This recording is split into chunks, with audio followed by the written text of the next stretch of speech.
In the UK, there is a big problem with lack of environmental education and fieldwork. Now, I don't blame them. If I lived in a country where it was gloomy, with all the rainy weather all the time, I wouldn't want to go outside either. But truth is, I live in a country with the second largest land mass and with forests coming out of our ears. So you'd expect that our students would be going outside a lot more often.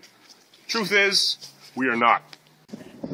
I don't know if the Queen put a ban on environmental education, or maybe it's just that we're a product of a British colony, but the fact is, we're in the same boat as the UK.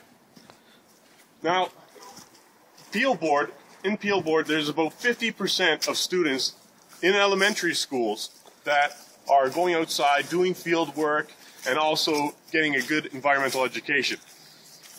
But in high schools, only 5% of students get to have the same environmental education and field work. Now that's a problem.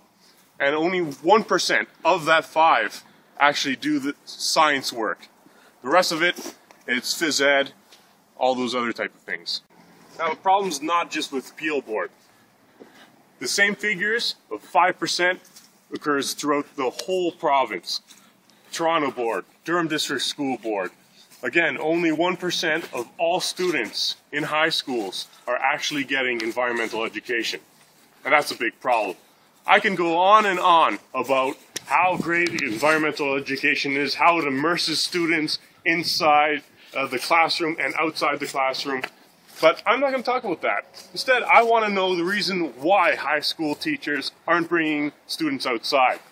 And I know that you're probably thinking it's because they're lazy, and also they just want to do a chalk and talk approach with as little work as possible. So I went out and actually talked to some high school teachers and asked them, why don't you bring your students outside more often to field trips and to do field work?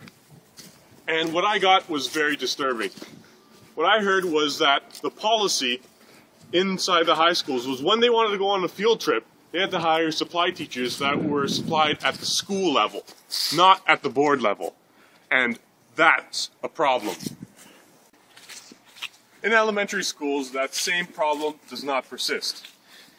In elementary schools, they have all the freedom to do as much environmental education, and it's all subsidized. High schools, not so much. So whether the policy needs to be reformed or more funding needs to be given, ultimately it's the students that are suffering. Because although a picture is worth 1,000 words, experiencing what's in those pictures lasts a lifetime.